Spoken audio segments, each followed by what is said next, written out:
Today we're reading The Bicycle Man by Alan Say. When I was a small boy, I went to a school in the South Island of Japan. The schoolhouse stood halfway up the tall green mountain. It was made of wood, and the wood was gray with age. When a strong wind blew, the trees made the sound of waves, and the building creaked like an old sailing ship. From the playground, we could see the town, the ships in the harbor, the shining sea. One fine spring day, we had our sports day. All the children and teachers were out on the playground long before the first bell rang. Did everybody remember to bring a headband? Asked Mrs. Morita. She was our first grade teacher. Eagerly, we showed her our headbands. They were red on one side and white on the other. Remember, we're on the red team, she told us. So they're using these headbands in sort of the way that we would use like a shirt or jersey. So we might have colors that our shirts are, and that tells us what team we're on. And they're doing the same thing, only they were the headbands. We swept the playground with all the brooms in the school. We tied colored flags and streamers to bamboo poles. We drew white lines on the ground with powdered chalk. Our parents came carrying tiered lunches and kettles filled with tea. They spread their straw mats and sat around the oval track. When everything was ready, Mrs. Morita rang the bell. It was 9 o'clock.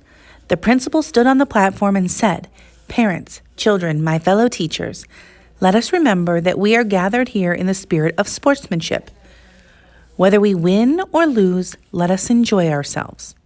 We cheered and clapped our hands. The youngest children were first to race. We lined up 6 at a time at the starting line. Ready, set, go. Mr. Oka, the art teacher, boomed at us. We first graders leaped out and dashed around the track. Parents and teachers ran alongside us, yelling encouragement. The older children waved flags and headbands and shouted at the top of their lungs until the mountain echoed with noise like rumbling thunder. How do you think everyone is feeling on this day? What is the mood right now? Do you think the students are feeling excited? Well, the text tells us that teachers and parents ran along and yelled encouragement. So it seems like as of now, everyone is having a great time. What do you think?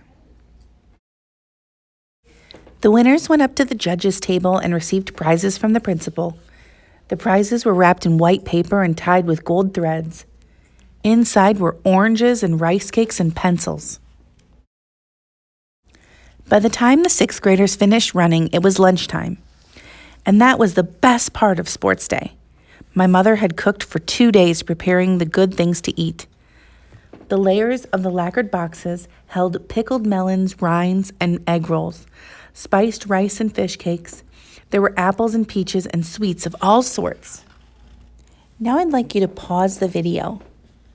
Take a look at the picture on this page. What differences can you see from a picnic that we might have? Some of these are cultural differences. They're eating with chopsticks. They've removed their shoes. And look at the way their food is stacked in the boxes. What do you think it would be like to have a picnic in Japan? Go ahead and restart your video now so we can continue listening to the book. In the afternoon, we had the tug-of-war and the piggyback races. After the grown-ups had to race on their own, parents and teachers paired up and tied their ankles together with headbands and hopped around the oval. We screamed with delight when they stumbled and fell on top of one another. We were cheering Mrs. Morita and someone's father when a hush fell on the playground. We stopped moving and talking and stared toward a gate. 2 strangers were leaning over the fence and watching us. They were American soldiers. One of them was a white man with bright hair like fire, and the other man had a face as black as the earth. They wore dark uniforms with neckties, soft caps on their heads, and red stripes on their sleeves. They had no guns.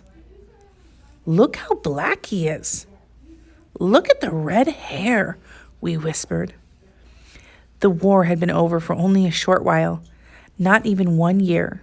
American soldiers had a base in the harbor, but we had never seen them in our mountain. I felt afraid. Suddenly, everything feels a little different now in the story, right? How has the mood changed in this part of the story? Does everyone seem real excited like they did before? Why do you think they're feeling this way? Well, the text tells us that they had never seen soldiers before and that they were feeling afraid. So our mood changes when we feel afraid, right?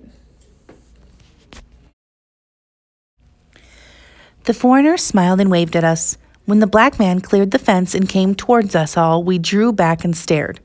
He was the tallest man I had ever seen, and his clothes, such sharp creases, and his shoes shone like polished metal.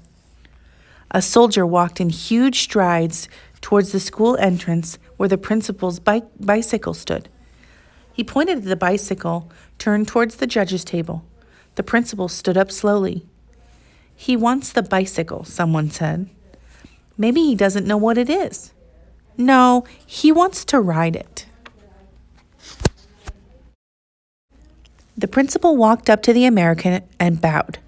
He looked like the small boy greeting a giant. The tall man gave a deep bow, almost bumping heads with the principal. We started to giggle. We watched them talk to each other with their hands. The principal pointed at the bicycle, then the man, and nodded. "Yes, you are welcome to ride my bicycle," he seemed to say. The soldier put the palms of his hands together and smiled. The man took the bicycle by the handlebar, kicked up the stand, and rolled it out towards the center of the playground. He motioned to us to make room and then called his friend. The American was nearly as tall as the black man. He took off his cap and saluted us with a big bow. We giggled and bowed back. The strangers spoke to each other and nodded. What do you think the soldiers are planning to do? Do you think they're going to take the bike and use it? Can you tell from the pictures that they are being kind? Look at their faces. Do they look like they're being angry? The black man took off his jacket and handed it to the white man. Then he hoisted a long leg over the bicycle and began to pedal it round and round in a widening circle. His friend waved the jacket like a flag and cheered him to go faster. Suddenly, the rider yanked on the handlebar and lifted the front wheel off the ground. "Oh, look," we stirred. "How can he ride like that? What an athlete," said the art teacher. The red-haired man was the ringmaster. He ran alongside the bicycle and shouted encouragement.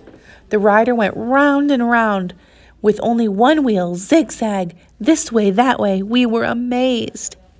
Then he rode backwards. He sat on the bicycle with his body turned around. He had to twist his neck to see where he was going. He worked his long arms and legs like a huge dancing spider. We howled with wonder. The man rode backwards, then forwards, twirling the front wheel like a spinning gyroscope. He shouted something to the ringmaster, who grasped the carrier and began to push as fast as he could. Then he let go. The bicycle shot forward with great speed. The rider stood up on the pedal and, leaning on the handlebar, put both feet up. On the carrier, he was in the air, his cap flew off, and his necktie fluttered in the wind. He seemed to be flying free, cruising like an enormous dragonfly. "Oh, oh," we exclaimed and gasped in turn. When the bicycle finally came to a stop, the playground roared with wild clapping of hands and shouting. The rider panted, heaving and laughing. The ringmaster rushed up to him and lifted him up in a bear hug. We mobbed around them, jumping and yelling. The principal struggled through the crowd, and the black man reached out to him. They gripped each other's arms like old friends. The principal raised his arms to quiet us down. He took the soldiers' hands and led them to the platform.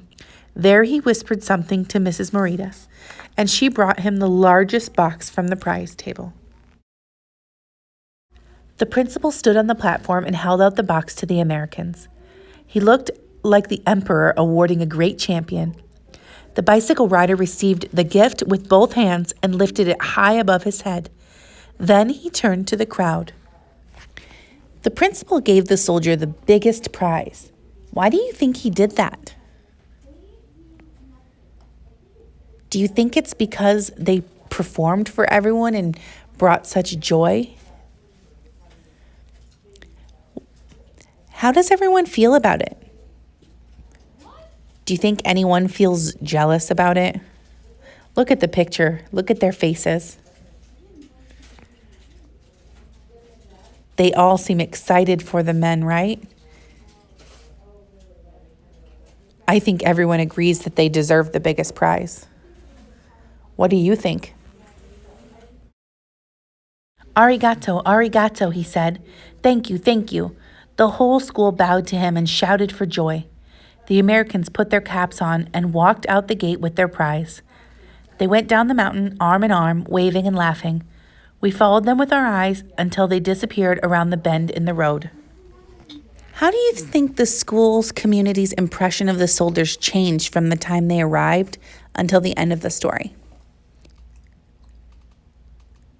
What did we say that the students and parents were feeling when they first got there? Maybe a little afraid or nervous? But then how were they feeling towards them at the end?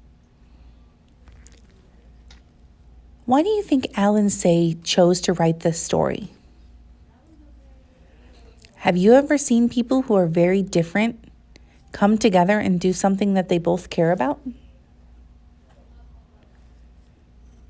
Think about what happened.